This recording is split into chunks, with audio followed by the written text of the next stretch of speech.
Ok. Donc, aujourd'hui, on se voit du coup ensemble donc, pour faire un point donc, sur Docker, que certains d'entre vous utilisent peut-être déjà. Est-ce qu'il y en a qui utilise déjà? Donc, un, deux avec Romain. Et pour les autres, c'est parce que vous ne l'avez pas encore vu, c'est normal. Ok, impeccable. Donc, Docker. Vous allez me dire qu'est-ce que c'est, comment, voilà, qu'est-ce que ça fait. Alors, Docker, à la base, il a été construit pour vous simplifier, on va dire, le travail au quotidien, dans vos développements, dans vos mises en production, dans vos tests, ainsi de suite, ainsi de suite. L'idée, c'est de ne plus dépendre d'un système type WAMP, XAMPP, MAMP, LAMP, enfin, peu importe, même si vous êtes sur du Java, du Python, peu importe, mais plus de dépendre de ce qu'on va appeler des containers qui vont contenir votre application, vos langages tout prêts, ainsi de suite, ainsi de suite. Donc, Docker, à la base, qu'est-ce que c'est? C'est un système pour gérer des containers et qui vous permet de les créer, de les mettre à jour, de les publier, de vous en servir pour la production, ainsi de suite, ainsi de suite. Donc, l'idée de Docker, à la base, c'est ça. Donc, pour simplifier un peu l'idée, vous voyez un container comme une grosse boîte, un peu comme une variable dans un langage, dans laquelle vous mettez votre code, votre application, votre serveur, peu importe ce que vous voulez mettre à l'intérieur, vous pouvez y stocker tout ce que vous voulez. OK? Est-ce que déjà là-dessus, sur la notion, il y en a qui n'ont pas compris?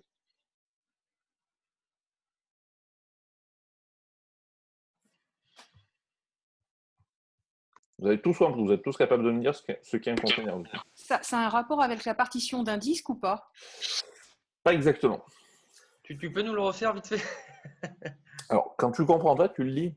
Ce sera plus simple, Hugo. Parce que c'est là, voilà, j'arrive sur cette partie-là, donc il faut que tu le dises avant quand je suis sur le container. Ah oui, désolé. J'étais un petit peu ailleurs. Donc, pour la refaire en plus simple, un container n'est pas une partition sur votre disque, pour simplifier l'idée.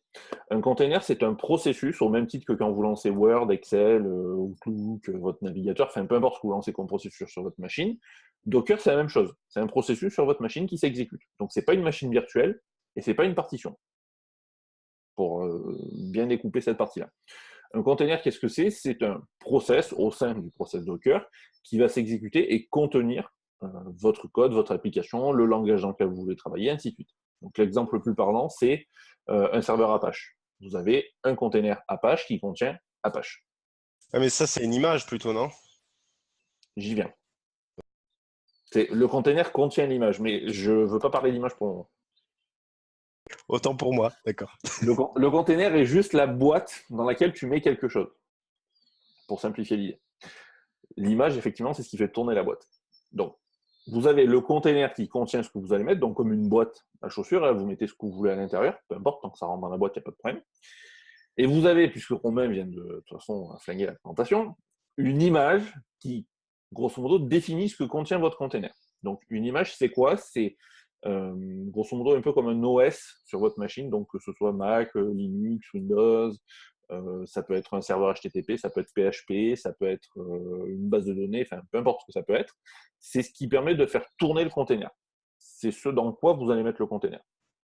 Et cette image, on peut la lancer de n'importe quel terminal, on est bien d'accord? N'importe où. Ouais, c'est ce qui fait la plus-value de Docker. C'est ça. Tant que tu as Docker sur ta machine, tu peux lancer autant de containers que tu veux et autant de versions ou autant d'images que tu veux sur ta machine. Tant que ça ne dépasse pas ce que ta machine peut supporter. Ouais, donc ça veut dire pas besoin d'installer PHP 7.2 quand tu changes de PC, etc., quoi. Non. Mais du coup, on pourrait avoir une image Windows sur un Mac? Oui. D'accord, ok. En fait, tout ce qui est... Alors, merci Windows maintenant de gérer Linux, mais tout ce qui peut tourner sous Linux est compatible Docker. Il n'y a que Mac qui n'est pas compatible. Puisque c'est une image à part, mais vous pouvez faire tourner toutes les distributions Linux, vous pouvez faire tourner tous les serveurs web, enfin, quasiment tous les langages aujourd'hui sont supportés sur Docker, et même des containers Windows. C'est supporté depuis récemment, notamment sur les SQL Server et sur le .NET, qui est le framework pour... Alors ça, Hugo, je te laisse conserver ton avis sur Windows, c'est toi que ça concerne. Mais voilà, vous pouvez faire tourner ce que vous voulez. Il n'y a que tout ce qui est Mac qui ne peut pas tourner sur Docker. C'est bon. Pour le moment, ce n'est pas encore traité. Je ne sais pas si ça sera un jour. Donc, Docker, pour vous donner une image un petit peu plus, on va dire, vulgaire de ce que c'est, grosso modo, de la manière dont ça tourne sur votre machine. Donc, vous pouvez aller sur docker.com, c'est assez clair là-dessus. Voilà, donc, sur un container. Donc, imaginons que vous ayez donc le kernel qui est votre machine. Docker, il ne s'exécute pas au même niveau que votre Windows, que votre Linux, que votre Mac, ou peu importe. Docker, il s'exécute directement après le kernel. Donc, il a des accès beaucoup plus bas niveau que Word, Excel, ainsi de suite. C'est pour ça qu'il va plus vite, qu'il est plus rapide et beaucoup plus malléable, puisqu'il s'exécute à un niveau beaucoup plus bas que tout le reste de vos applications. Donc Docker, voyez-le véritablement comme faisant partie, on va dire, d'une couche entre votre machine physique et votre système d'exploitation, donc que ce soit Mac, Linux ou Windows. Donc, si on va un petit peu plus loin, l'idée, c'est que vous avez votre infrastructure, donc qui est votre machine, vous avez l'OS, donc qui va être votre Mac, votre Windows, votre Linux, et vous avez Docker au-dessus. Donc, l'idée ici, à l'inverse d'une machine virtuelle, là où une machine virtuelle va s'exécuter au-dessus de votre OS en ayant son propre OS, sa propre librairie, ses propres binaires, ainsi de suite, Docker, lui, il partage un socle commun pour tout le monde. Donc, quand vous déployez un container Docker, peu importe la puissance de votre machine, il y a des prérequis, mais peu importe la puissance de votre machine ou l'architecture sur laquelle vous travaillez, Docker, lui, il s'en contrefiche. Il s'exécute au-delà de tout ça. Est-ce que je peux te poser une petite question?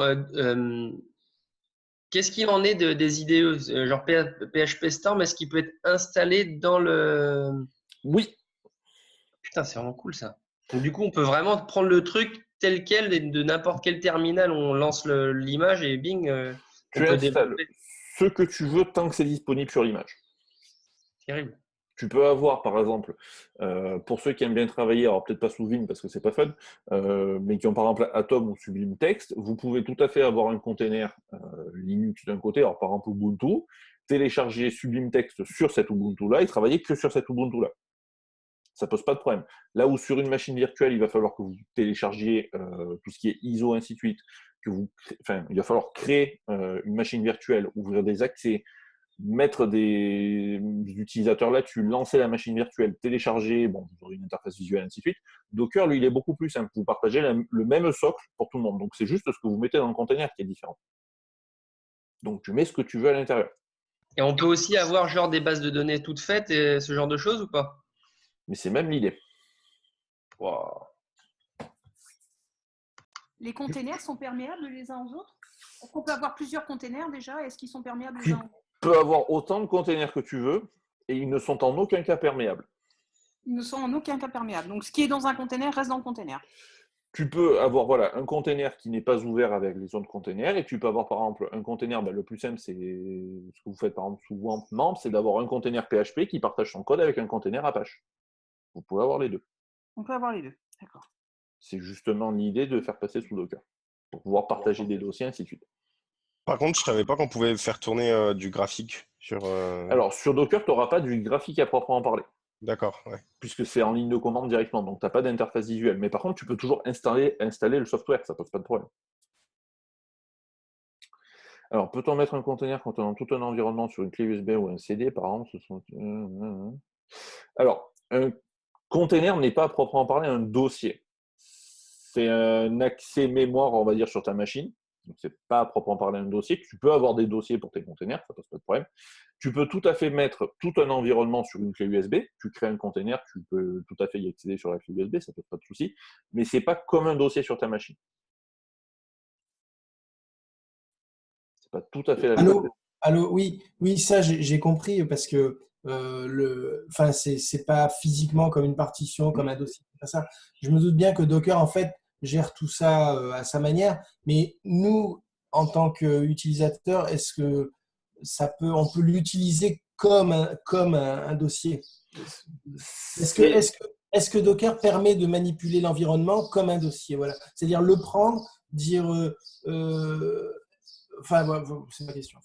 Et le prendre et le mettre sur une clé USB, voilà. Dans environnement A, bon, c'est pas un dossier, mais c'est l'environnement A, je le mets dans la clé USB, peu importe la forme, que ce soit un dossier ou n'importe quoi. Je m'en occupe pas. Je dis c'est un container. Et puis voilà. Mais tu peux avoir tout ton environnement de travail que tu mets sur une clé USB avec Docker à l'intérieur. D'accord. Ça pose pas de souci. Docker, c'est juste une couche que tu viens mettre autour de ton application. C'est ce qui englobe ton application. D'accord. C'est une boîte. Donc la boîte, tu la mets où tu veux après. D'accord, c'est ça, merci. Ça pose pas de souci là-dessus.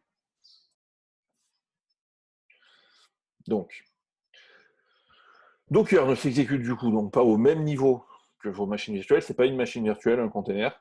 Donc ne faites pas l'erreur là-dessus. C'est pas une machine virtuelle, enfin un container, pardon, n'est pas une machine virtuelle. Donc ne le voyez pas du tout comme ça, c'est pas du tout la même structure. Donc après, vous pouvez tout à fait avoir d'un côté une machine virtuelle et de l'autre Docker, ça pose pas de problème sur la même machine. Docker étant beaucoup plus rapide et beaucoup plus simple à configurer qu'une machine virtuelle, à mon sens. Ok. Donc après, vous pouvez regarder, il y a plus d'informations là-dessus. L'idée, c'est qu'on puisse facilement passer sur la manipulation. Est-ce qu'il y a déjà des questions sur ce qu'on vient de voir? Non? Sûr? Alors, si j'en ai pas perdu en route. C'est bon. Ok. Impeccable. Donc, Docker aujourd'hui est disponible sous Linux, Mac, Windows. Vous l'installez comme vous voulez, c'est documenté de toute façon sur la documentation. Nous, l'idée ici, c'est que je vais le montrer sur Mac, mais c'est les mêmes commandes de toute façon partout. Hein. C'est les mêmes commandes. Là, cette fois-ci, bon, sauf sur Windows où il y a des commandes un peu particulières, c'est les mêmes commandes partout.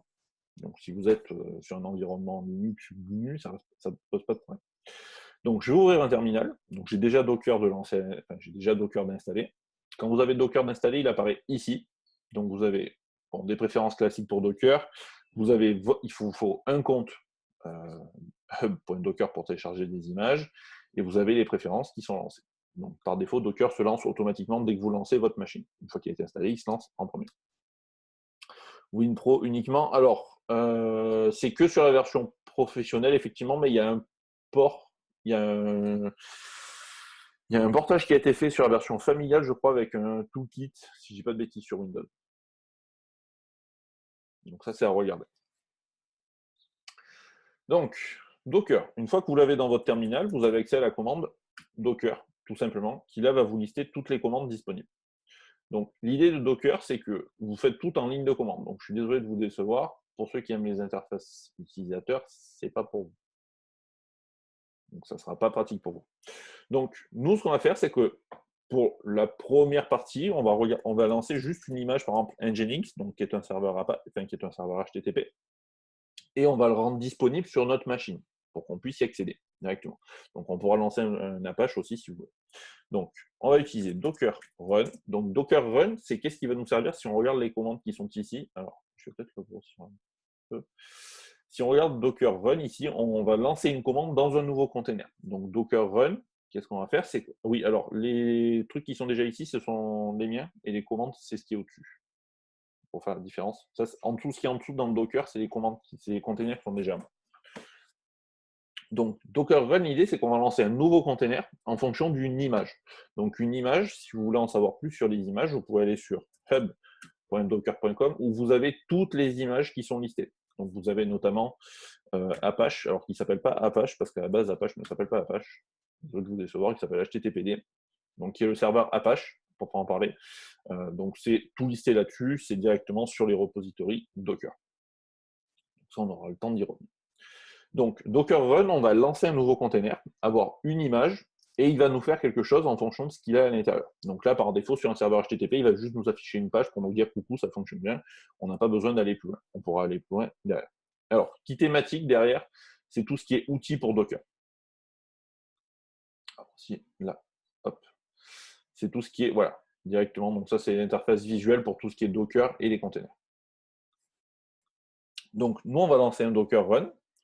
Donc, ce qu'on va faire, c'est qu'on va lancer Docker Run, donc on va lui donner un nom, donc par exemple serveur HTTP. On va lui lancer donc sur un port, donc on va lui dire 82 sur 80 et on va le lancer sur Nginx directement. Alors, ouais, c'est pas celle-là que je voulais. On va pas lui mettre un tag parce que sinon il va pas le voir. Alors, ouais, il ne me l'a pas lancé en structure. Merci. Hop. Donc, je vais le lancer en détaché. Voilà. Donc là, je viens de créer un container qui n'a pas de nom par défaut. je viens de créer un container avec Nginx à l'intérieur, donc qui est l'autre serveur HTTP que Apache. Vous êtes tous habitués à Apache normalement, si je ne dis pas de bêtises, c'est tous souvent payant, enfin, sauf Romain qui n'utilise plus Apache. Mais En fait, j'ai jamais utilisé Apache. Ah. J'ai toujours Bon. utilisé Nginx. Donc, vous avez Nginx d'un côté et Apache de l'autre. Ceux qui sont sous Mempoint, bon, bah, c'est Apache que vous utilisez. Nginx, c'est juste son frère, on va dire, grosso modo son cousin, si vous voulez, en un petit peu plus performant et un petit peu plus facile à configurer. Donc, ici, je vais lancer un container. Donc, je vais vous donner un petit peu la commande. Donc, je run un nouveau container. -D, ça va être pour le lancer en détaché. C'est-à-dire que je ne veux pas bloquer ma ligne de commande, parce que vous pouvez tout à fait bloquer votre ligne de commande, ça ne pose pas de problème. -P, c'est pour lui ouvrir des ports sur ma machine. Par défaut, un container n'est pas ouvert sur votre machine. Si vous avez besoin de l'ouvrir sur votre machine, il faut lui donner un port, à proprement parler. Donc ça, un port, c'est comme un port sur classique, c'est Apache, MAMP, ainsi de suite. Donc ça va être 80-80, ainsi de suite. Donc ici, je vais l'ouvrir sur 80-82, qui est un port libre sur ma machine, et le 80-80, qui est le port du container. Donc vous avez le container qui a son propre réseau, et votre machine qui a son propre réseau. Les deux réseaux étant liés par Docker. Et je lance l'image Nginx directement. Donc ça, c'est l'image officielle. Si je fais Docker PS, donc il doit remonter, il est ici. Donc ça, c'est celui que je viens de lancer. Donc par défaut, vous avez le nom, l'identifiant d'un container, l'image qui a été lancée, donc Nginx ou peu importe ce que vous lancez. Oui, alors même avec Apache, les htaccess, on évite. C'est une honte, pour ceux qui en font encore. On a la commande du container, la date de création, le statut, donc savoir s'il est en cours, en erreur, ainsi de suite, les ports, donc qui sont ouverts par défaut, et un nom. Donc il y a un nom qui est généré de manière aléatoire par Docker. Donc moi j'ai lancé sur 80-82. Donc je vais ouvrir une nouvelle fenêtre. Hop. Je vais aller sur localhost, donc sur 80-82. Alors ici, il n'a pas voulu parce qu'il a dû m'ouvrir sur 80, si je ne dis pas de bêtises. Non, il ne me l'a pas ouvert. Pourquoi il ne l'a pas fait? Alors, ah, ouais, je crois qu'il me l'a ouvert en double en plus. Ah oui, mais parce qu'il me l'a ouvert sur le 4. Alors, parce que par défaut, c'est 80. Donc, ça, vous pouvez le regarder sur Docker directement. Si vous avez des doutes sur les ports qui sont ouverts, et là, j'ai un gros doute, je crois que c'est 80 qui est ouvert. Ouais, c'est 80. Voilà, c'est 80-80. C'est pour ça. Donc, je vais relancer ma commande parce qu'il ne me l'a pas lancé sur le bon. Nginx. Voilà. Docker PS. Donc là, je l'ai bien du coup sur le port 80-82. Et donc ici, je vais aller sur 80-82. Et ici, j'ai Nginx qui est lancé. Alors, vous avez peut-être beaucoup de fenêtres en même temps. Je vais peut-être. Je pourrais pas la. Je vais passer en full screen. Donc là, vous avez votre serveur Nginx qui est lancé. Donc vous avez votre container Nginx qui est lancé, à proprement parler. Donc quand tu as rajouté la ligne de commande Nginx, le Docker, dans son container, il a déjà préinstallé Nginx, c'est ça? C'est ça. Si tu n'as pas l'image en local, il va aller la télécharger. Si tu l'as déjà au moins téléchargée une fois, il utilise celle qui est en local. D'accord. Donc là, moi, je l'avais déjà. Pour configurer toute son image, tout son container, pour se faire une image complète pour son environnement de dev, on peut faire Nginx et puis tous les outils dont on a besoin? Il y a plus simple. C'est ce qu'on appelle des Dockerfiles. Mais là, je voulais juste montrer des trucs tout faits en ligne. Ouais. C'est ça. Tu peux tout à fait. L'idée, c'est que vous avez par défaut la ligne de commande pour interagir avec Docker, mais vous pouvez tout à fait créer vos propres images. Je l'ai notamment fait pour le skeleton qu'on utilise en session, pour PHP, Postgre, ainsi de suite. Donc c'est pour ça. Mais je vais revenir dessus sur les Dockerfiles. Là, l'idée, c'est que je voulais juste au moins vous montrer un container. OK? Donc par défaut ici, vous avez un container qui est lancé, donc qui a un nom tout pourri. Hein. C'est pas moi qui les décide, c'est aléatoire. Et qui vous permet d'accéder à Nginx. On pourrait faire tout à fait la même chose pour Apache. L'idée, c'est de toujours pouvoir faire ce qu'on veut. Donc on peut faire Docker Run. On va le lancer en détaché. On lui ouvre le port. Alors à force d'avoir des ports ouverts, je ne sais même plus ce que j'ai de disponible. 88, voilà, on va mettre là-dessus, et HTTPD. Donc, il va me créer un nouveau container. Donc, je peux le voir avec Docker PS. Docker PS, ça vous permet de lister tous les containers. Donc, il est ici, 80-88. Et donc, sur mon navigateur, je vais aller sur localhost en priant pour qu'il ne soit pas déjà ouvert. Et ici, je suis sur Apache. Donc, je peux avoir Nginx qui tourne d'un côté et Apache qui tourne de l'autre. Donc là, j'ai le même fonctionnement que ce que vous avez sur MAMP, WAMP, XAMPP et LAMP, mais directement avec Docker. Est-ce que j'en ai perdu en route? Je pense.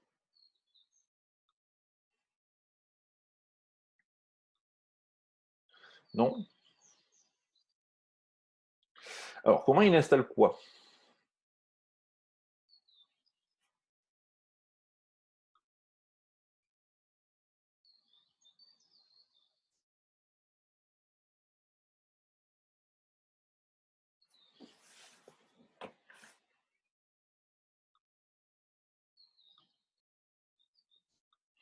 Alors, Nginx n'est pas sur ma machine. C'est une image que j'utilise. C'est-à-dire qu'elle est téléchargée par Docker. Docker se base sur des images qu'il va télécharger tout seul. Donc, Nginx n'est pas sur ma machine. C'est Docker qui est allé télécharger l'image. Alors là, je l'avais déjà, mais l'idée, c'est que si tu vas sur le hub.docker, j'aurais dû commencer par là pour vous expliquer. Docker, par défaut, il fonctionne en image. Une image, c'est quoi? C'est comme... Est-ce qu'il y en a qui ont déjà vu des disques d'installation Windows? Alors, ça date. Hein. C'est un peu comme un ISO, non? C'est un peu l'idée. C'est l'idée. Sauf que là, vous êtes directement sur un fichier de configuration qui est disponible pour tout le monde. C'est-à-dire qu'une image de container, c'est disponible pour tout le monde. C'est comme l'image disque de Mac ou le disque Windows qui a disparu depuis des années maintenant, ou l'ISO que vous téléchargez de Linux sur Internet, par exemple. C'est quelque chose qui vous permet de construire votre OS. Docker, il se base un petit peu sur le même process. Présenté comme ça a l'air très simple d'utilisation en fait. Oui, mais parce que là, j'ai fait juste un container. Ouais. Mais et comme tu as dit tout à l'heure, en fait, on peut soi-même créer son image et là, ça doit être plus compliqué. Voilà. Alors, c'est un chouïa plus compliqué, c'est un fichier de configuration à part, c'est pour ça que je voulais venir après. Là, je voulais juste vous montrer le container pour que vous ayez une idée de ce que c'est et de ce que ça peut remplacer au sein de votre application. Là, techniquement, je viens de remplacer votre Apache sur WAMP, MAMP, XAMPP, ainsi de suite.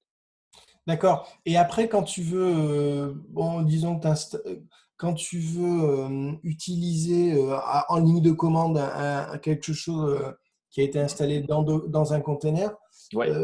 comment c'est présenté? Alors, la ligne de commande, en fait, l'invite de la ligne de commande, il change, ça ne doit pas être pareil. Alors, c'est toujours Docker qui va l'exécuter, mais l'idée, c'est qu'il faut que tu exécutes ton container. Ton container, il est accessible. C'est un simple process sur ta machine, comme Excel, Word, ainsi de suite. Donc, tu as des commandes pour y accéder. Mais tu peux nous montrer maintenant dans une commande à l'intérieur d'un conteneur. Donc, admettons que je veuille accéder à mon container Apache. D'accord? Généralement, c'est ce qu'on fait quand on veut créer des projets ou quoi que ce soit. Je vais utiliser Docker, exec. Je vais lui passer des arguments. Donc là, je lui passe IT, c'est pour qu'il s'exécute en interactif, ainsi de suite, que j'ai des accès sur le container. Je vais utiliser, alors Apache, c'est celui-là, le nom du container. Là, et je vais lui donner SH pour y avoir un accès en shell. Donc là, je suis dans mon container. Là, juste avec cette commande-là, je suis sur mon container directement. Donc, par contre, je peux te couper, Guillaume, 2 secondes? Moi, je fais toujours SH pour le shell, mais question bête, il y a du bash ou pas? Tu peux t'en servir. Ok, d'accord. Okay. Oui, tu fais ce que tu veux là. Alors après, ça dépend des images, parce qu'il y en a où c'est pas complètement défini, mais tu fais ce que tu veux tant que c'est disponible, il n'y a pas de souci. Parce que par exemple, le bash, là, sur du shell, t'as pas Nano, t'as pas Vim, enfin, t'as rien. Nano, si je dois l'avoir. Non, Nano, il n'y est pas là. Tu vois, j'avais déjà testé une fois. Et je pense je sais pas, mais ça serait logique qu'avec le bash, tu l'aies. Il doit y être, il faut le regarder. Donc là, je dois avoir accès à Nano. Non, Nano, il n'y est pas. Mais il est sur certaines images, il n'est pas installé aussi. Ouais, d'accord. Après, tu peux le faire. Là, on est sur une image Linux. Donc, tu peux faire, par exemple, apt-get install de Nano. Normalement, il doit le trouver. Ouais, en plus, sudo, il n'y est pas. Il faut l'installer. Mais t'es déjà en sudo, non? Ouais, il m'a mis en route, mais je dois... Ouais, Nano, non, même pas. Il ouvre. Ok, bon. Même pas. Après, ça dépend des images, parce que là, je suis sur une image classique, donc je ne sais pas s'ils l'ont installé dans le package. Ok, non, mais c'était juste une question comme ça. Ok, merci. Ce qu'on voit dans l'invite, là, la ligne où tu es, route at 848, blablabla, le 848, c'est ça le Docker en fait? C'est ça, c'est l'identifiant de mon container qui est ici. Ah ouais, d'accord, mais en fait, ça a l'air quand même simple d'utilisation. Est-ce que tu as déjà utilisé un serveur en SSH? Non. Non, je n'ai jamais utilisé rien du tout en SSH. Enfin, sauf un truc, mais ça faisait tout seul. Mmh. Par exemple, le seul truc de SSH que j'utilise, c'est la clé avec GitHub. Bah, c'est un peu le même non, ce ne sera pas le même process parce que toi tu te connectes automatiquement. Est-ce qu'il y en a qui ont déjà utilisé des connexions SSH? Non. Alors, Carole, non. Xavier, non. Maxime, non. Hugo, non, de ce que j'en comprends. Romain, oui. Et Laurent, non, peut-être? Une fois, mais j'ai pas tout compris, donc j'ai laissé de côté pour l'instant. Donc, Ok, alors, Access SSH, ça vous permet de vous connecter sur une machine distante en ligne de commande. Ça ne va pas vous parler. Mais C'est dans le cours Linux de. ouais, c'est dans le cours Linux, Ouais. effectivement. Il vaudrait mieux que vous fassiez le cours Linux. Après, tu vas me taper, Guillaume, mais si certains veulent s'entraîner avec SSH, prenez un VPS chez OVH, c'est les plus simples. Et vous regardez, bon, c'est là où je vais me faire taper, c'est GraphiCart. Il a un cours sur les serveurs web qui est franchement, autant ses vidéos, je suis pas fan, mais celles-ci, elles sont vraiment bien. Et moi, c'est comme ça que j'ai appris à utiliser SSH et les VPS. Donc voilà, juste pour la petite info. Ouais, je t'envoie un lien. Si Guillaume m'autorise, parce que je suis pas persuadé qu'il soit fan donc, de Graph. c'est peut-être la seule formation qui tient à peu près la route. Ah, bon, bah ça va, alors je te la partage tout de suite. Non, mais sur la partie serveur, voilà, mais il y a il y a quelques erreurs, il y a quelques soucis sur ce qu'il utilise et ce qu'il lance, mais il y a des bonnes choses dans sa formation. Donc ça, voilà, tu peux le mettre sur le Slack. Je vous la partage. Par contre, le concept, l'histoire de clé publique, clé privée, même dans le cours, ils disent que c'est très dur à comprendre en fait, et techniquement, c'était très compliqué. Alors là, avec Docker, tu n'as plus de clé pour te connecter sur ton container. Puisque là, il est sur ta machine. Alors, on y viendra après, mais il y a moyen de se connecter sur des containers distants. Si vous déployez des containers sur vos serveurs de prod, parce que Docker ne fait pas que le développement. Hein. Vous pouvez faire de la prod avec. C'est-à-dire que vous pouvez conserver le même environnement que vous avez pour développer et le basculer en prod. Donc, vous n'avez même plus besoin de configurer votre serveur. Donc, on oublie les configurations de vhost, on oublie l'installation de la base de données, on utilise Docker directement. Mais on peut, par contre, est-ce que ça reste souple? C'est-à-dire qu'on peut quand même configurer si on vraiment en a besoin? Tu fais ce que tu veux avec.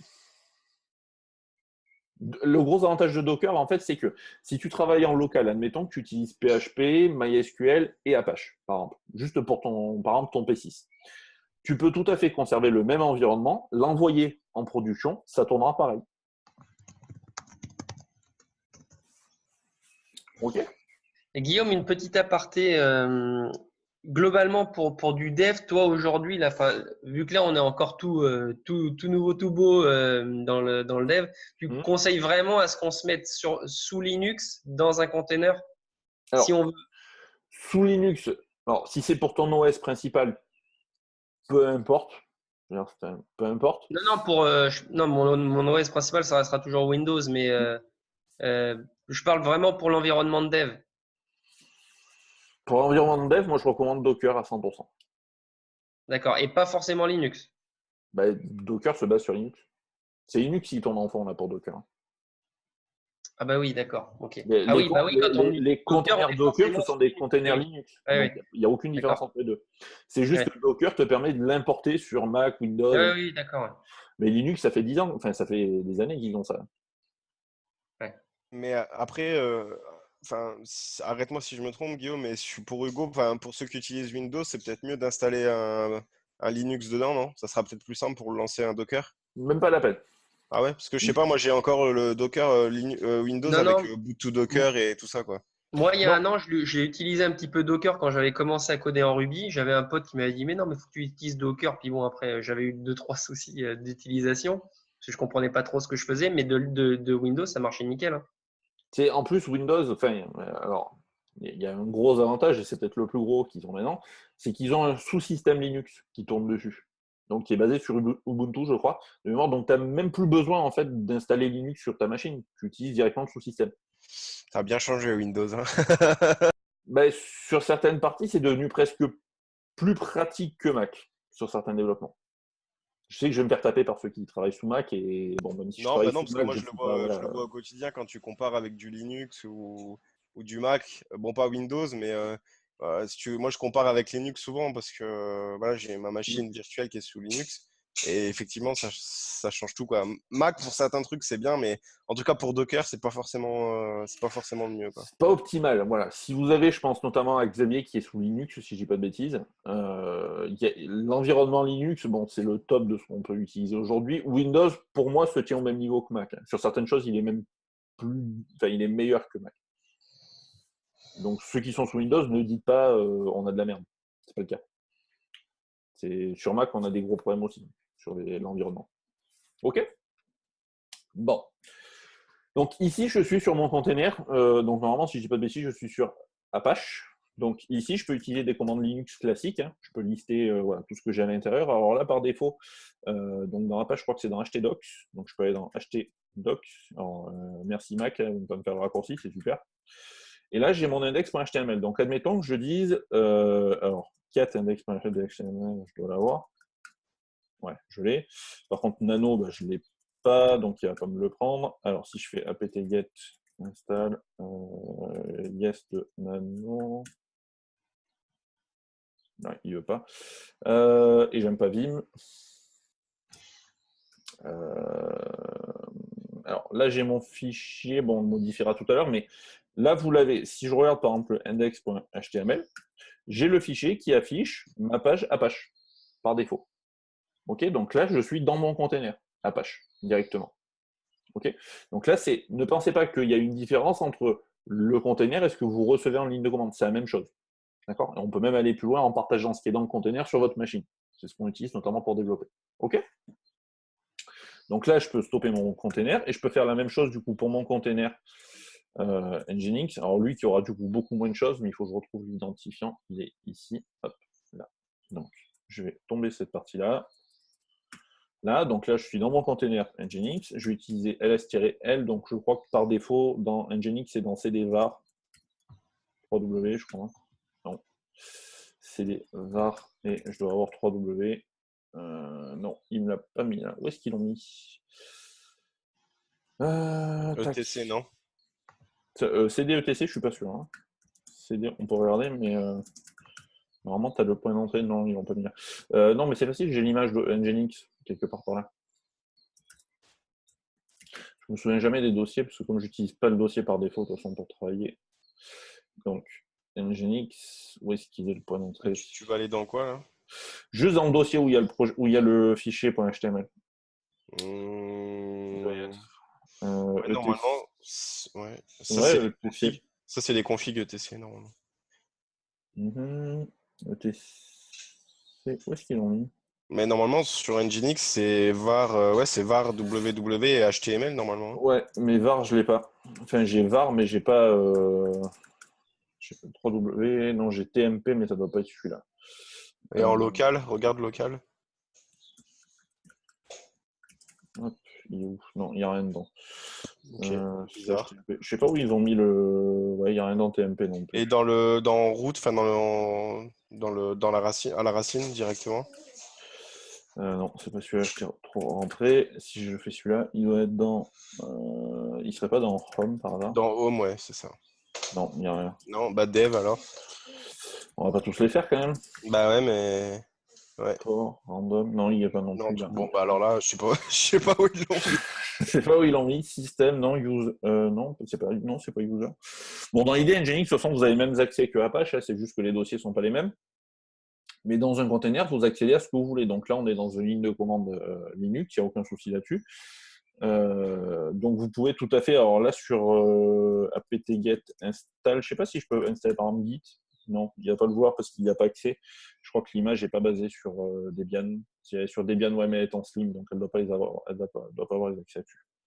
Donc là, je peux ressortir de mon container et là, je suis de retour sur ma machine. Donc votre container, c'est juste un process qui tourne sur votre machine directement. OK? Est-ce que déjà là-dessus, il y a des questions? J'en profite.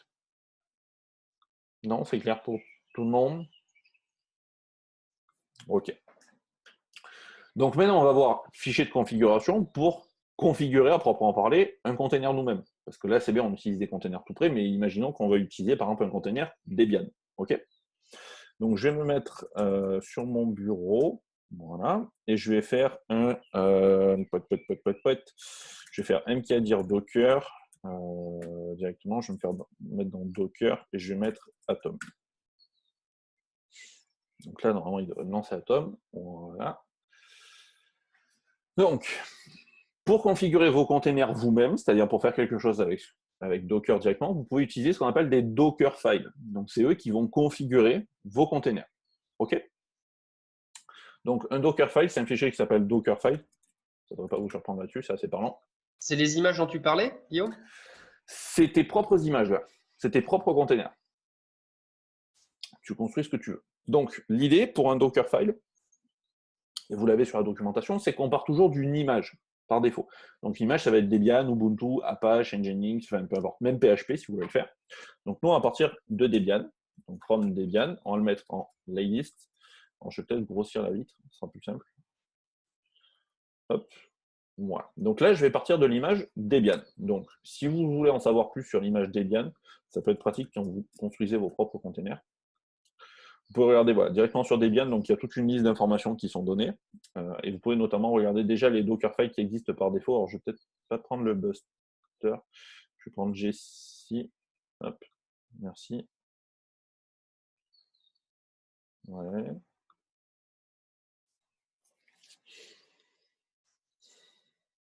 Merci Chrome d'avoir planté.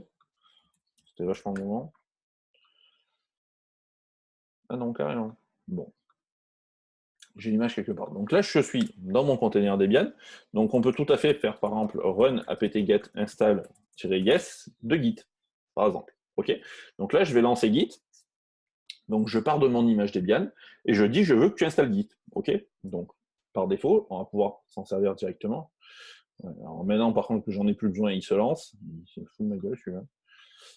Donc par défaut, là, vous savez grosso modo de quoi part Debian. Donc nous, ce qu'on va faire, c'est que là, on a un container où on personnalise ce qu'on veut. Donc vous pouvez tout à fait après mettre maintainer, ainsi de suite pour mettre votre temps. Donc là, ce qu'on fait, c'est qu'on a un container Debian dans lequel on va installer Git. Donc pour utiliser ça, on va utiliser Docker build directement. On va le taguer. Donc on va lui donner un nom. Donc nous, on va l'appeler par exemple Debian modified. Et on lui fait point. Donc là, il va aller chercher l'image Docker de Debian. Donc c'est là que Xavier, tu posais la question de l'image. C'est là qu'il fait, tu vois. Il va chercher l'image sur le hub de Debian, puisque Debian, c'est une image qui est hébergée. Donc, il va télécharger l'image. Alors, ça peut prendre un peu de temps en fonction de l'image à partir de laquelle vous partez. Donc, si vous partez d'une image classique, généralement, c'est une image standard Linux. Si vous voulez des containers très légers, il vaut mieux partir des images Alpine. C'est beaucoup plus léger, il y a beaucoup moins de choses à l'intérieur. Et en plus, merci la DSL hein, pour la connexion. Donc là, il va télécharger l'image Debian directement. Donc, il extrait, il la rend disponible. Et donc là, il nous dit bien, voilà, j'ai essayé de lancer Git. OK? Donc là, il a essayé de nous installer Git. Donc Debian, effectivement, c'est une distrib Linux. C'est souvent utilisé pour vos serveurs, notamment sur les VPS OVH. C'est Debian qui peut être utilisé. C'est l'exemple le plus parlant. J'ai dû louper un truc, là. Désolé, Guillaume. Quand tu as fait la commande Docker build monter la Debian modified, Debian modified, c'est l'image que tu viens de créer? Non, c'est un tag. C'est un nom pour l'image. Mais la tienne ou une en ligne? La mienne. D'accord. Moi, l'image par défaut depuis laquelle je pars, c'est Debian. C'est celle qui est ici. D'accord. Et toi, tu as créé ta Debian Modified. Et voilà, moi je l'appelle Debian Modified. Donc si on regarde ici, normalement, alors là je ne l'ai pas parce qu'en plus il a pété une erreur, donc du coup il n'a pas construit le container. Mais si par défaut je dis, comment je pourrais, alors c'est là, je pourrais faire par exemple. Du coup, ça lançait tes lignes de commande et ta première ligne de commande c'était from Debian latest, donc ça a téléchargé et installé le Debian. Voilà. Et la deuxième c'était run, donc c'était te chercher Git et ça a essayé de te le lancer. Enfin, ça a essayé de télécharger, d'installer Git. D'accord, et ça n'a pas trouvé. Et là, ça n'a pas trouvé. Donc là, je vais essayer de le relancer sur Echo Hello World et je vais essayer de le relancer comme ça.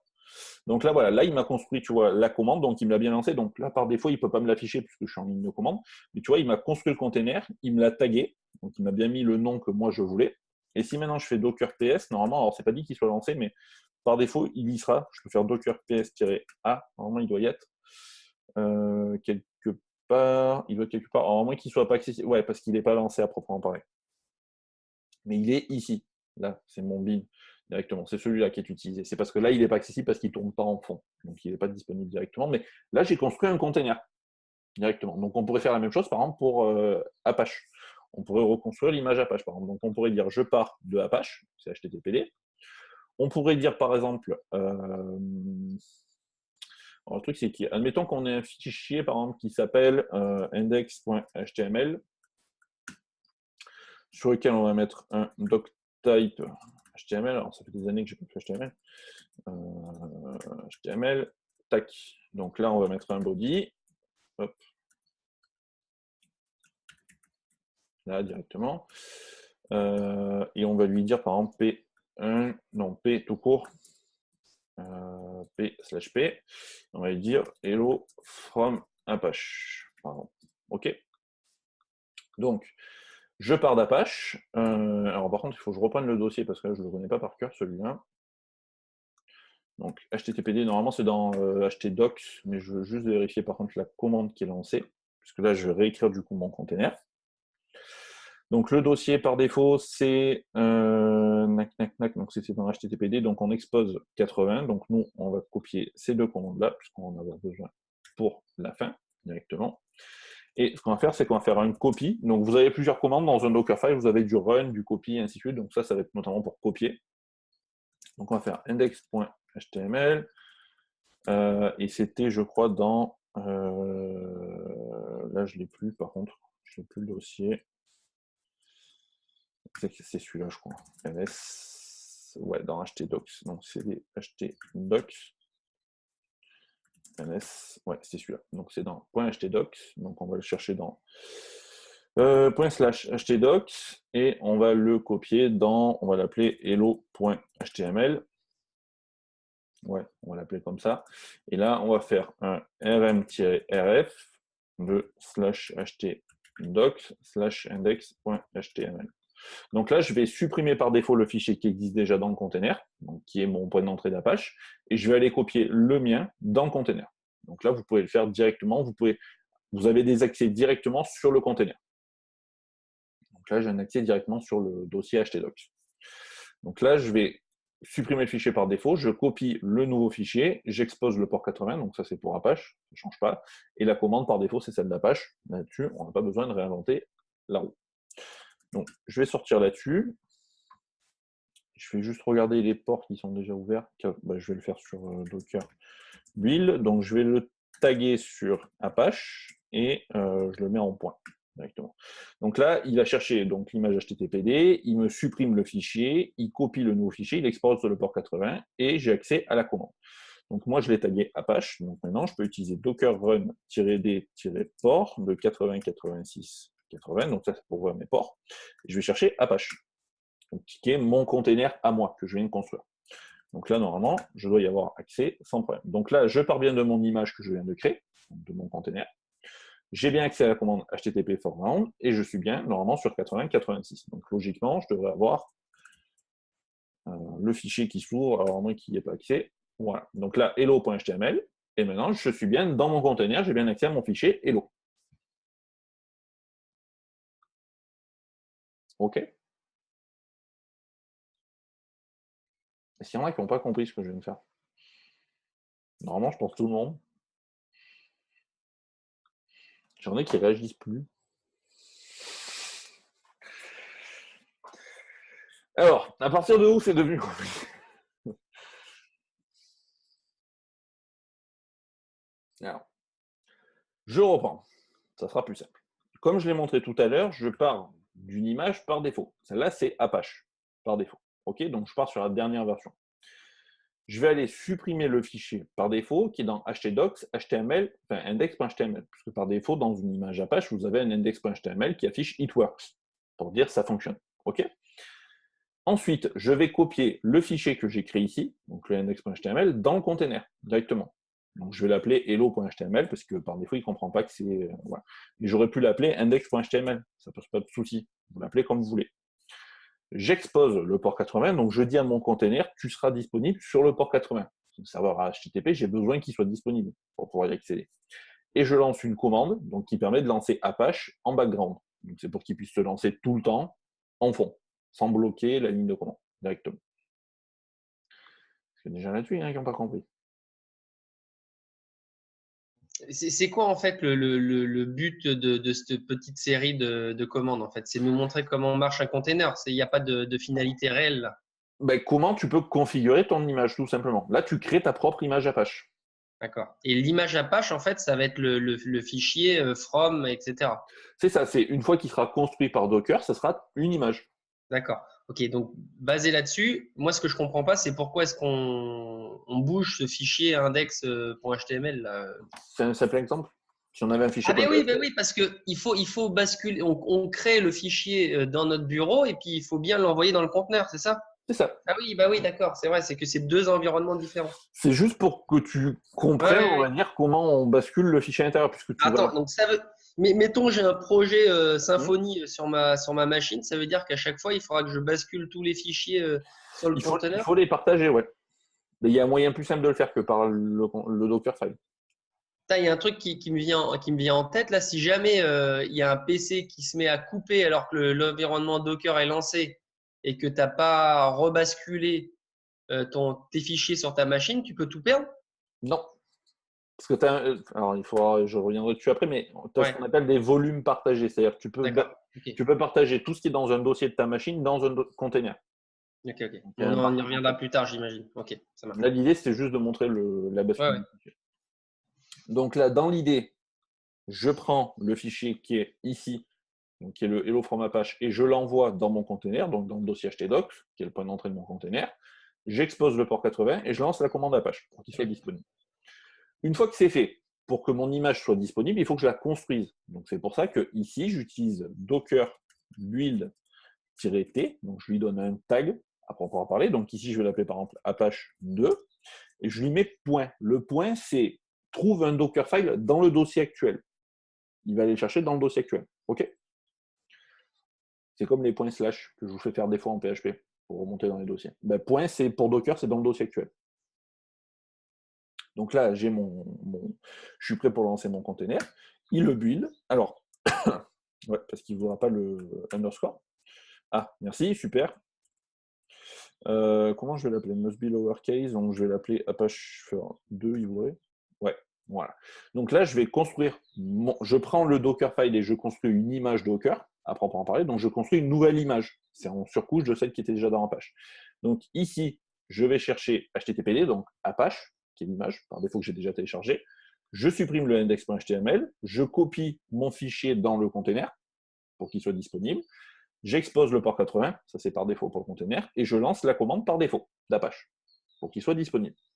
Maintenant, donc on voit qu'il a été construit, il n'y a pas de souci, et ça a été tagué. Donc j'ai une nouvelle image sur ma machine qui s'appelle Apache-2. Enfin, II, c'était pas 2. Donc si je veux la lancer pour voir ce qu'elle fait, à proprement parler, je peux faire docker run, donc je peux faire -d pour des tâches, -p, donc, du coup je commence à plus trop avoir de ports ouverts, hein. 80-84, donc le port 80 qui est dans mon image, pour que je puisse y accéder. Et je lui dis, donc c'était Apache-II, donc c'est le nom de mon image à moi, pour que je puisse aller la chercher. OK? Je la lance. Donc là, il me lance mon container. Je peux regarder tous les containers que j'ai par défaut. Donc on voit qu'il est ici. Le dernier container qui a été lancé, c'est celui que je viens de lui donner. Directement.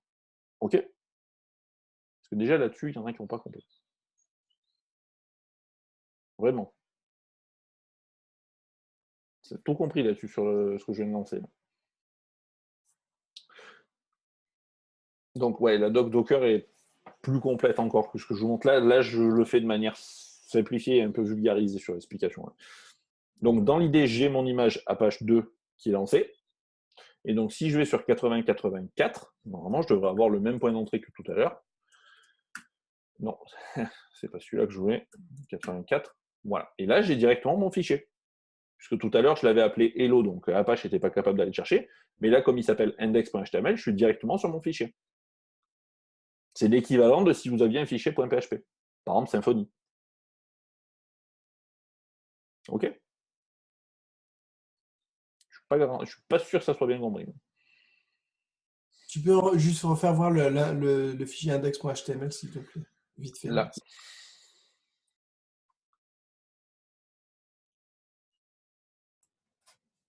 Là, j'ai un simple fichier HTML. Et le fichier avant, là, le Dockerfile, voilà. Et physiquement, il est où juste dans ton dossier comme ça? Le index.html, là, il est dans mon dossier. Mais une fois que je vais créer voilà, mon image, il sera envoyé dans l'image. Donc, après, dans le container. Mais le fichier Dockerfile, physiquement, il est où? Il est dans mon dossier, là, sur desktop Docker, Ah oui, ok, sur merci. mon bureau, directement. C'est parce que je m'en sers pour construire l'image. OK? Donc là, j'ai des images. Alors, je vais juste stopper les containers parce qu'il commence à y en avoir pas mal. Donc, c'était A7F et 848. J'en ai pas un dernier qui tournait ici. 848, je regarde. 0F0. Donc là, je vais stopper mes containers, no such container. 848. Non, c'était comme ça. Voilà. Donc là, j'ai stoppé mes containers. Donc là, j'ai arrêté mes containers directement. Donc vous pouvez en construire autant que vous voulez sur votre machine. Tant que vous n'avez pas de conflit entre les containers, ça ne pose pas de problème. OK? Donc, les conflits, ils peuvent être de quel ordre? si tu ouvres par exemple sur deux containers le même port, imaginons que tu aies Apache qui soit sur 80-80, ça arrive souvent si vous avez Skype sur vos machines. Ça pose souvent problème avec MAMP, WAMP, ainsi de suite. Il y a souvent des problèmes. Si vous avez, admettons, par exemple, Apache qui est ouvert sur 80-80 et que vous lancez aussi Nginx sur 80-80, Docker ne saura pas nécessairement sur lequel vous voulez aller. Donc ça risque de se poser problème. Généralement, c'est cela les problèmes. Sur les ports, c'est les plus courants. Ça répond à ta question? Ouais, nickel, merci. OK. Donc, pour ceux que je n'ai pas encore perdus et qui n'ont pas sorti la corde, pour le moment, il y a moyen de faire plus simple que ce qu'on vient de faire là. Puisque là, vous serez obligé, si vous avez par exemple PHP, Apache, une base de données, ainsi de suite, de tout créer à la main. C'est pas hyper pratique pour partager vos dossiers, c'est pas hyper pratique. Je peux te couper vite fait avant la suite, s'il te plaît. Ouais. Quand tu stoppes le conteneur, ça supprime entre guillemets le conteneur, c'est ça? Ça l'arrête. Il Ça n'est pas l'arrête. supprimé. Il est arrêté, c'est-à-dire qu'il ne tombe plus en fond, mais il n'est pas supprimé. Donc là, si tu veux le relancer de nouveau, tu relances toutes les lignes de commande que tu as fait au départ. Ben, je serai obligé de faire un docker run -d -p donc sur 80-84 par exemple, je le mets sur 80 et je le mettrai sur Apache, je crois que c'était -ii par exemple, et là il va me recréer le container. Là, il va me recréer un container. Mais il n'est pas, il n'est pas à proprement supprimé, il est juste à arrêter. Ok, merci. C'est comme quand tu arrêtes un service sur MAMP. Du coup, qu'est-ce qu'il en est du fichier? Enfin, tu sais, ta ligne de commande copie ce fichier dessus. Si on avait édité dans notre conteneur le fichier index, Oui. là, du coup, ça l'aurait écrasé ou pas? Alors, si tu l'édites dans le container, ça supprime, enfin, ça modifie la version qui est dans le container, mais pas celle qui est en local, puisqu'on n'a pas de partage de dossier là. C'est juste, on a pris le fichier et on l'a mis dans le container. Oui, oui, d'accord. Mais là, du coup, quand on relance le conteneur, dans le fichier .docker, il y a une ligne de commande, copie le fichier du bureau dessus. Oui. Mais là, dans notre conteneur, on a déjà le dossier, on a déjà le fichier qui est existant. Donc, est-ce que ça l'exécute quand même la ligne de commande et ça l'écrase? Alors, si le fichier existe et qu'il s'appelle pareil, il sera écrasé dans le container et il prendra le nouveau que tu viens de lui copier. Là, je l'ai supprimé avant pour que ce soit plus parlant parce que je l'avais appelé hello. Mais si vous avez un fichier, admettons que ici, on peut le faire dans le Dockerfile. Là, je peux le faire par exemple comme ça. Je ne suis pas obligé de faire le run normalement. Il ne devrait pas péter d'erreur. Donc, si je fais docker build -t, je vais l'appeler apache-3. Je ne sais pas s'il va me le prendre. Ouais. Donc là, voilà. Là, tu vois, je fais la même chose, mais je ne fais pas le run. Je supprime pas le fichier avant. D'accord? Donc, par défaut, il s'appelle pareil. Si maintenant, je dis, je veux lancer toujours pareil, 80-86 de 80, et il s'appelle Apache 3.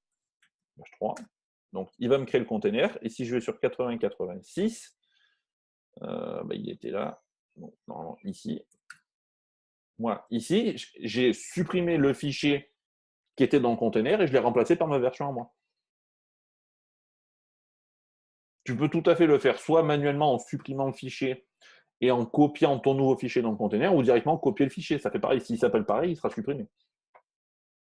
Ok, ok. Là, c'est le raccourci, c'est juste que je voulais faire run rm pour vous montrer qu'on pouvait supprimer un fichier et le copier après. Mais c'est la même chose. C'est le même process qui est utilisé derrière. OK? Donc là, vous avez une image classique sur Docker. Donc, admettons que maintenant, vous vouliez travailler par exemple sur votre P6, pour ceux qui sont sur DA, OK, avec Docker. Alors, s'il vous faut faire tout ce qu'on vient de faire là pour tous vos containers, donc PHP, base de données et Apache, vous allez me dire c'est hyper long. Comment je mets en place tout ça? Il y a moyen d'aller plus vite, d'utiliser ce qu'on appelle Docker Compose. Alors, Docker Compose, je vais vous faire directement la documentation, ça va aller plus vite. Il doit être dans Product, normalement, si je ne dis pas de bêtises. Non, celui-là c'est l'installation, donc je vais dans le Documentation. Et il est... non, c'était pas celui-là. Docker, ici. Docker Compose. Donc Docker Compose ici, sur Docker Composition, ici. Donc Docker Compose, vous allez avoir un fichier de configuration. Là où maintenant on a un Docker file pour faire quelque chose avec, ici on va avoir un fichier de configuration. OK? Donc vous vous rappelez des fichiers config.yml dans Symfony? Ben, c'est les mêmes, mais pour Docker. Ils n'ont pas la même tête, mais c'est les mêmes pour Docker. OK? Alors, Romain, c'est quoi ce « et là » Il faut le dire, hein. Alors, ça ne devrait pas être la fin, non. Non, mais Docker Compose, c'est le bordel. C'est pour ça que je dis ça. Normalement, je devrais perdre personne, puisque j'ai déjà perdu tout le monde avant, donc ça ne devrait pas bloquer. Mais dans l'idée, c'est votre Dockerfile, c'est un peu compliqué à mettre en place. D'accord, là, c'est pas hyper grave. Il y a moyen d'aller plus vite avec un fichier .yaml directement. Et c'est celui-là que vous allez pouvoir utiliser et en développement et en production, le fameux Docker Compose. OK? Donc, pour ça, je vais vous ouvrir le projet Skeleton, puisque c'est celui qu'on avait de toute façon jusqu'à maintenant. Si PHP 100 ne veut pas planter, ça serait super. Alors, OpenRecent, donc c'est celui-là. Là, voilà. Donc là, vous avez un Dockerfile classique. Normalement, pour ceux qui ont suivi jusqu'à maintenant et qui ne se sont pas encore pendus, ça ne devrait pas vous surprendre. Là, il est juste beaucoup plus compliqué, mais c'est grosso modo les mêmes commandes. Là, vous avez le run, le copy, vous avez le expose, la commande, vous avez le from, ainsi de suite. Donc ça ne devrait pas vous surprendre. Voilà. Donc nous, ce qu'on veut, c'est le Docker Compose.yaml. Donc le Docker Compose.yaml, il va vous permettre de structurer ce que vous faites avec vos containers. OK? Donc imaginons qu'on ait besoin d'un container PHP, d'un container Nginx et d'une base de données. Et de Blackfire, par exemple, si vous faites vos tests de performance. Ce que vous devriez faire. Si vous ne le faites pas, c'est pas bien. Si on voulait configurer tout ça manuellement, il faudrait créer 4 containers. Puisqu'on a 4 besoins différents. Avec Docker Compose, on va pouvoir simplifier tout ça et le faire avec une syntaxe un petit peu plus parlante que le Dockerfile qu'on a vu tout à l'heure. Donc pour ça, Docker Compose.yaml, lui, il utilise des fichiers .yaml directement. Alors, ce n'est pas des YAML comme dans Symfony avec YAML, c'est YAML directement. Et il se configure ainsi. Vous allez avoir une version, donc ça qui est la version par défaut de Docker Compose, c'est juste pour accéder à une configuration particulière sur le fichier. Et vous allez avoir ce qu'on appelle des services. La même chose que dans Symfony. C'est la même chose. Vous avez un service qui vous rend service. Normalement, ça ne doit pas vous surprendre. Il y en a qui sont déjà surpris par le concept de service.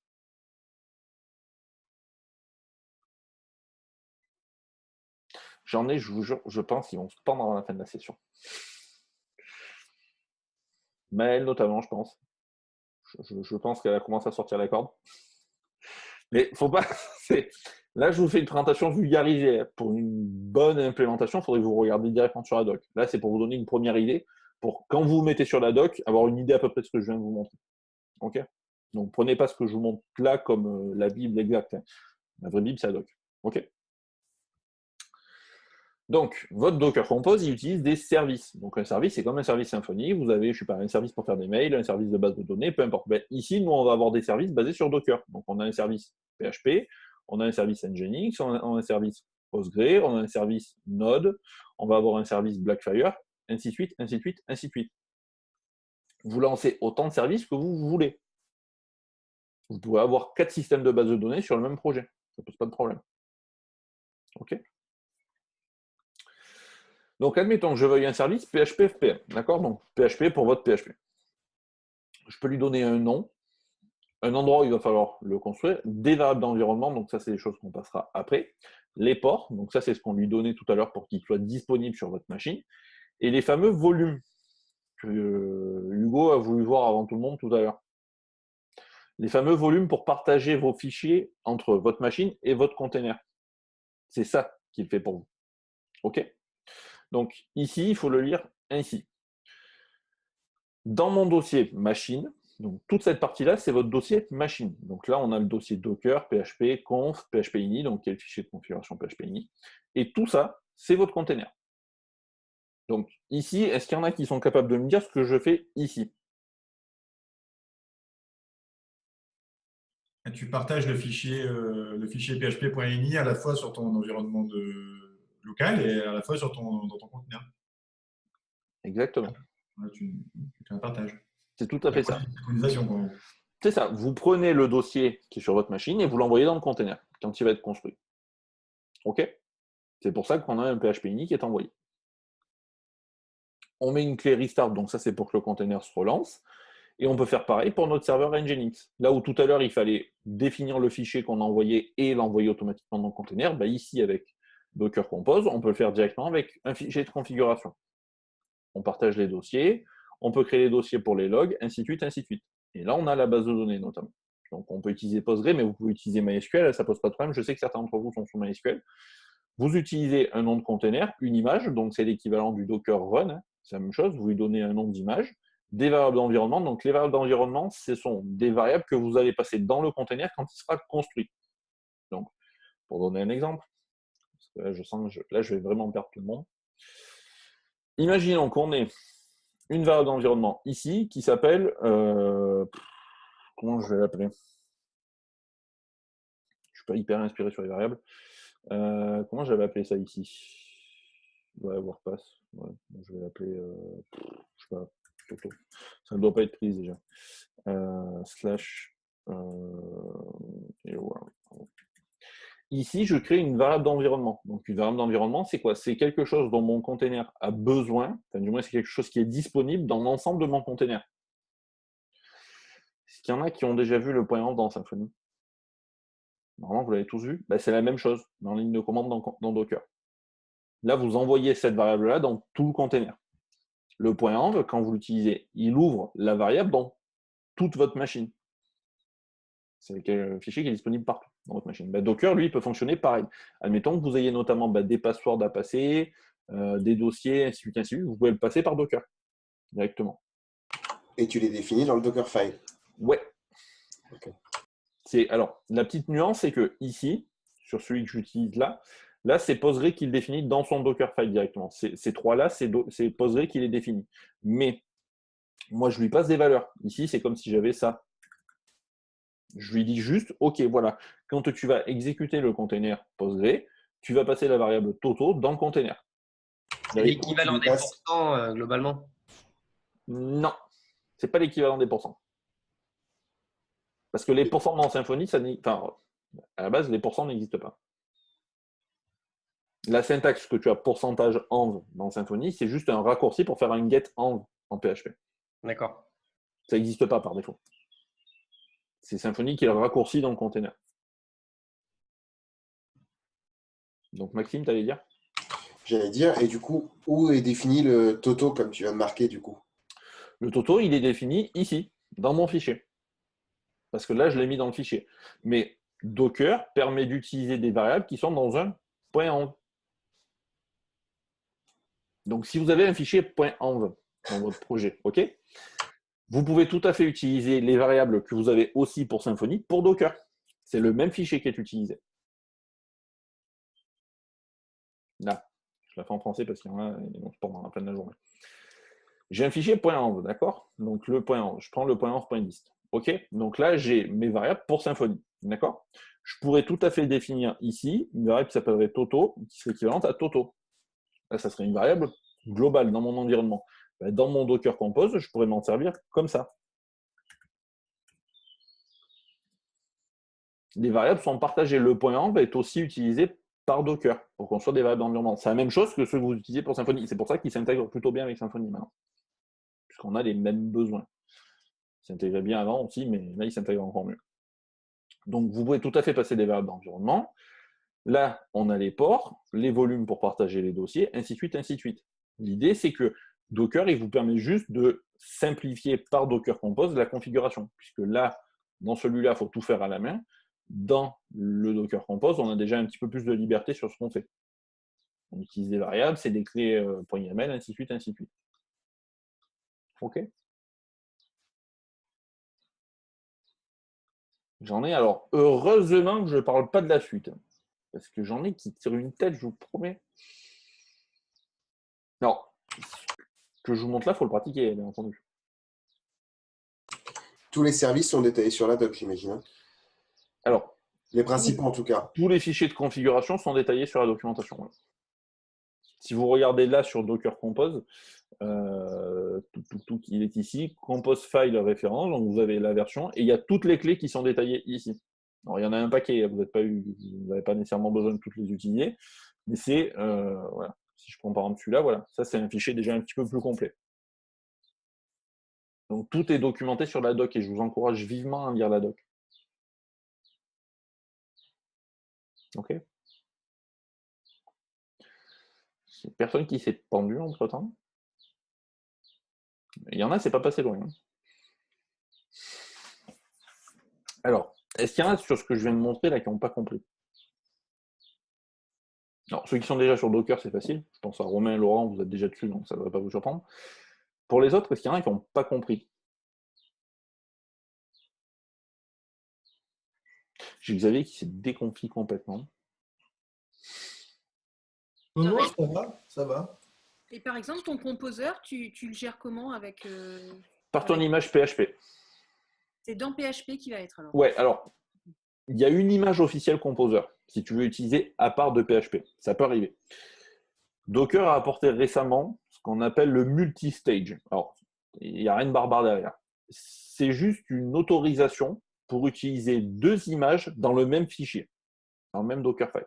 Donc, c'est ce que j'ai fait ici pour simplifier le travail dans le Dockerfile. Ici, tout en haut, tu vois, j'utilise from Composer, donc qui est l'image officielle de Composer, et le from PHP FPM Alpine. Donc, dans le même Dockerfile, j'ai accès et à PHP et à Composer, sans l'installer par le PHP-R, ainsi de suite. J'utilise directement l'image officielle, qui est détaillée sur le hub. Vous pouvez vous en servir ici.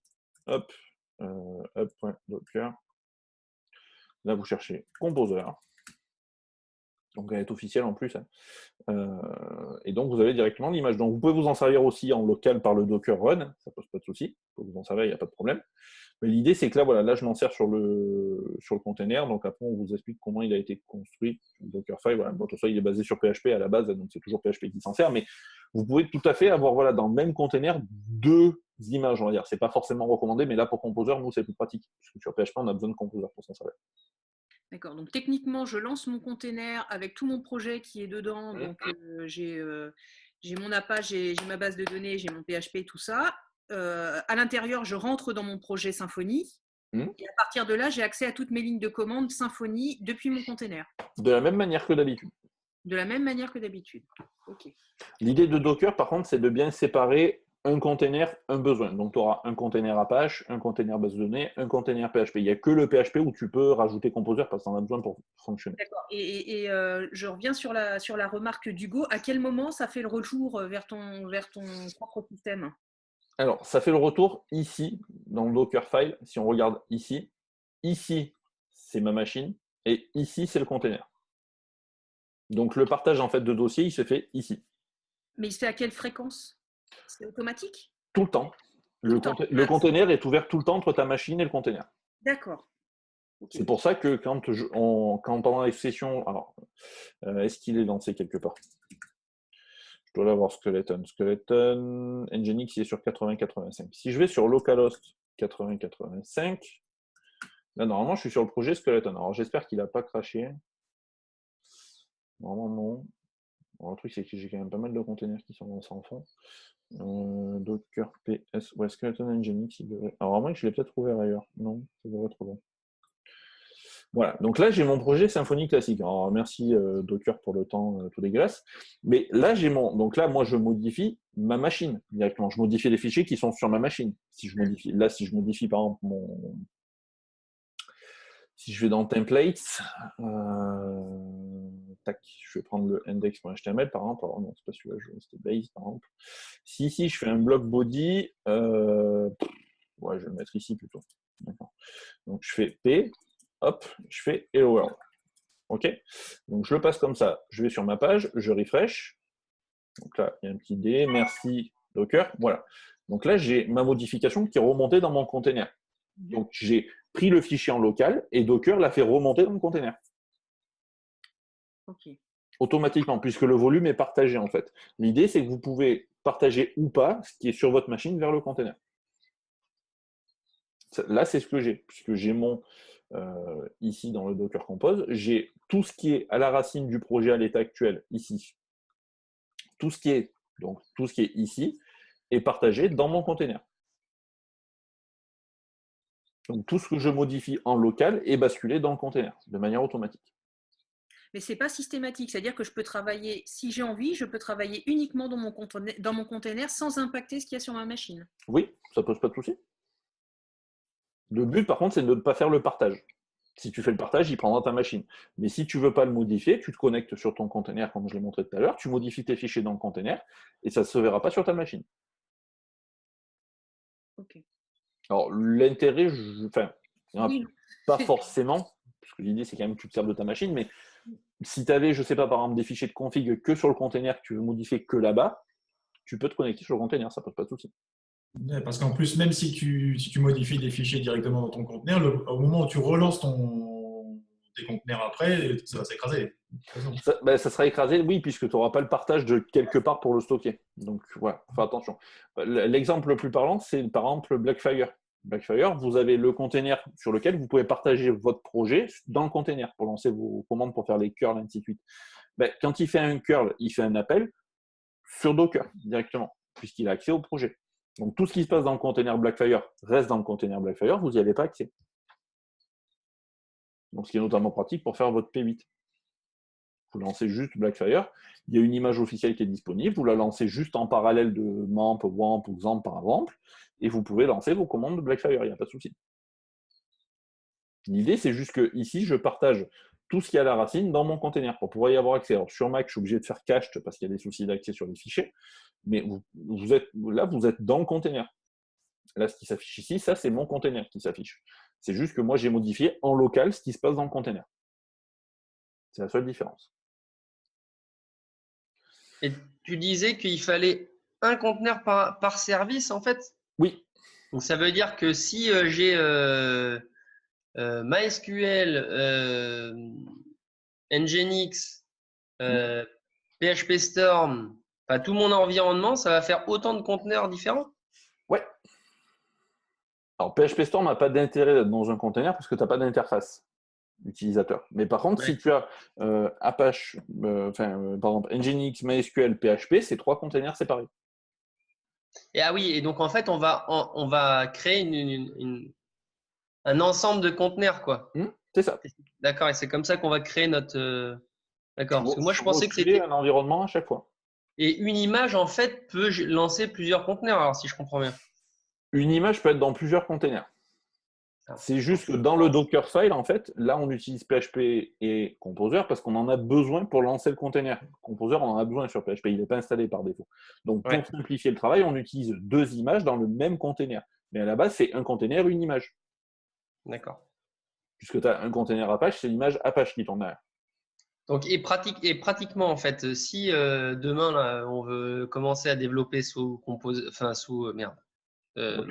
Docker, il va falloir comment on va faire concrètement, quoi?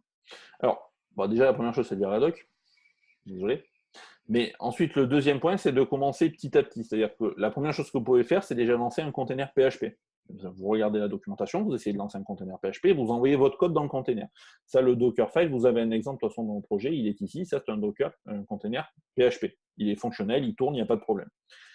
Donc, l'idée, c'est de commencer par PHP, puisque c'est ce que vous allez utiliser au plus large de façon de votre application. Ensuite, vous essayez de lancer un container Apache, Nginx, peu importe, et vous continuez ainsi de suite. Et Docker Compose, c'est juste les relations entre les différents containers.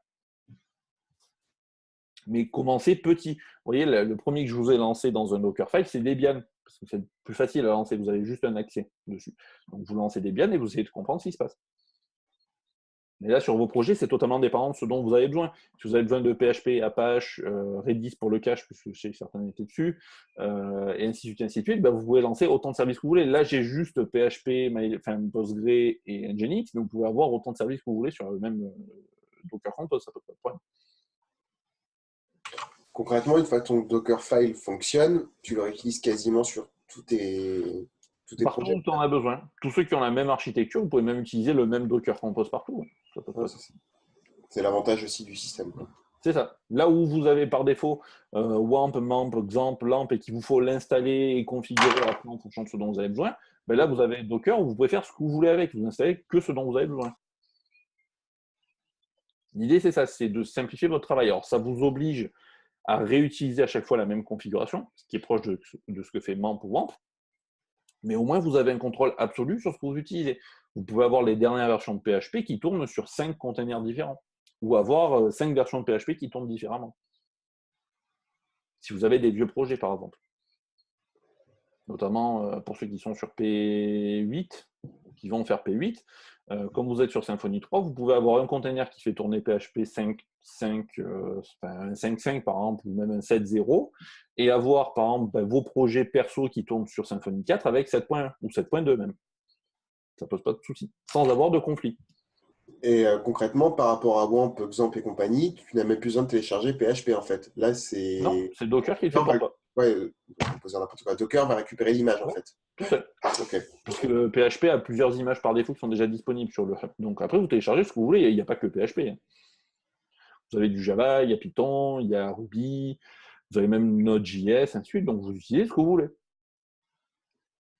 Le tout, c'est de construire ce dont vous avez besoin. Là où, par défaut, je sais pas, quand vous êtes en local, vous installez WAMP, puis on vous dit, bon, il faudrait peut-être Node.js pour travailler, puis il nous faut, je sais pas, Postgre parce qu'on n'utilise pas MySQL, et bon, il faut tout configurer, tout ouvrir, ainsi de suite.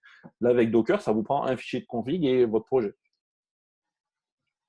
Bon, et là encore, le fichier de config n'est pas hyper parlant parce que vous débutez là-dessus, donc je ne rentre pas dans tous les détails, mais l'idée, c'est ça, vous configurez ce dont vous avez besoin. OK? De toute façon, dans le dernier, ce que je vous ai montré, il va falloir le lire sur Hadoop. Pour ceux qui sont intéressés, il faudra lire Hadoop. Ce sera plus parlant. Vous avez notamment le premier bloc sur... Une fois que vous êtes sur la documentation, vous faites un Get Started with Docker, et là, vous avez 6 parties qui vous expliquent un petit peu plus complètement Docker. Donc, vous avez notamment voilà, comment on run une image, comment on se sert des images à proprement parler. Vous avez les Dockerfiles qui sont expliqués. Vous avez... donc après, il y a le service, donc là, tout ce qui est Docker Compose, c'est expliqué aussi. Les swarms qui sont une partie au-dessus, ainsi de suite, ainsi de suite. Donc, commencez par cette partie-là pour vous mettre à l'aise sur Docker. OK. Est-ce que j'ai perdu personne en cours de route? Vraiment? Tout le monde a super bien compris? Non. Alors, Romain, il fonctionne toujours pas ton Redis. Faudra regarder du coup.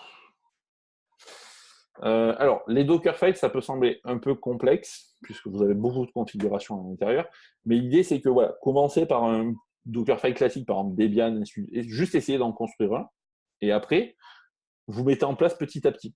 De toute façon, là, l'idée, c'est pas que vous lanciez un projet complètement. Vous avez déjà l'exemple sur le Skeleton, mais l'idée, c'est essayer déjà de comprendre par la documentation comment ça fonctionne, ce que vous pouvez faire avec les Dockerfiles, et après, vous regarderez le reste. OK? Mais essayez pas de brûler les étapes. Sur Docker, c'est pas une bonne idée. Si il n'y a pas une bonne idée sur d'autres langages, alors si en plus vous faites sur le Docker, ça va être compliqué.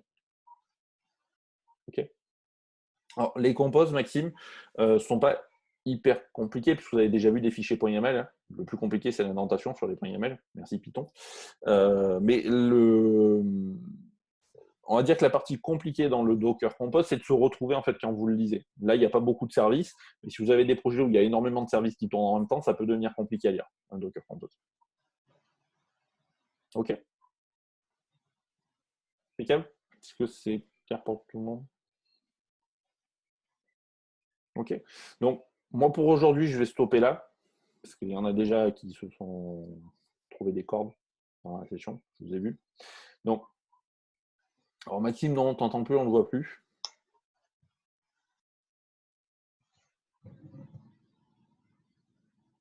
Mais non, on ne t'entend plus. Donc là, moi, je vais vous arrêter là, parce que sur Docker, il faudrait des grosses sessions de toute façon pour faire un point là-dessus. Donc Xavier, non. Là, ce que j'ai montré à tout le monde, c'est pas la partie la plus compliquée de Docker. Il y a moyen d'aller beaucoup plus loin sur Docker, notamment de faire tout ce qui est déploiement automatisé sur vos serveurs de production. Et là, c'est beaucoup plus compliqué déjà. On utilise Docker Swarm ou Kubernetes. Mais l'idée, c'est que ne voyez pas Docker comme quelque chose de très compliqué. En soi, c'est pas quelque chose de très très compliqué. Il faut juste que vous compreniez la logique à la base sur comment ça fonctionne, comment ça se met en place et comment ça se configure. C'est juste ça la partie importante. Une fois que vous avez saisi l'idée, la mise en place, elle se fera toute seule. Et vous ne penserez plus jamais après avoir ainsi de suite. Même quand vous êtes sur une machine classique, vous ne penserez plus à dire il faut que j'installe Node.js. Non, vous ferez un Docker, vous installez Node.js et c'est fini. Alors Xavier, oui, tu as eu des sessions plus costauds sur Symfony et elles reviennent.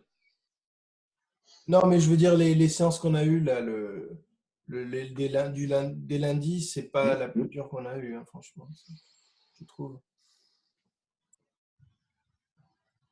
Il y a eu plus compliqué. Mais ça, là-dessus, sur Docker, il faut que vous le pratiquiez. C'est juste ça. Il faut que vous le mettiez au moins en pratique une fois. De votre côté, pour comprendre à quoi ça peut vous servir. Et en quoi ça peut vous aider. OK? Non. Alors, Maxime, c'était ta question sur quoi?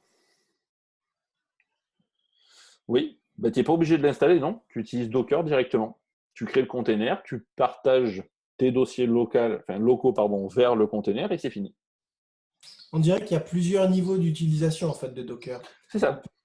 Tu peux l'utiliser assez simplement, comme on va dire pour nous pour l'apprentissage, et puis et le faire très bien tourner sans trop se prendre la tête, je veux dire, sans trop. Et puis après, en progressant, on apprend à l'utiliser, on peut configurer, on peut faire des tas de choses plus complexes que tu dois faire. Voilà. Docker, vous pouvez aller très très loin. Vous pouvez avoir tous vos serveurs qui tournent sur Docker et avoir un déploiement automatisé de vos containers et de vos serveurs. Ça ne pose pas de souci. Mais vous, dans l'idée, c'est déjà dans un premier temps comprendre à quoi ça peut vous servir. Parce que c'est surtout ça, en fait. Bien utilisé, en fait, ça facilite le travail. C'est ça. Vous êtes beaucoup plus productif sous Docker quand vous utilisez de manière un petit peu débutant, même en étant débutant, ça ne pose pas de problème. Vous gagnez en productivité là-dessus. Et dès que vous allez un petit peu plus loin, ben là, ça sera beaucoup plus simple. Ouais, c'est une bonne pratique à prendre tout de suite, quoi. Oui, sachant que c'est très demandant en entreprise, Docker. C'est même dommage qu'on ne vous le montre pas dans les parcours. On le montre sur administrateur cloud, mais normalement, on devrait tous vous le montrer. Vous devriez tous au moins être au point sur tout ce qui est Dockerfile et Docker Compose, puisque c'est demandé, c'est l'une des premières choses qui est demandée en entreprise.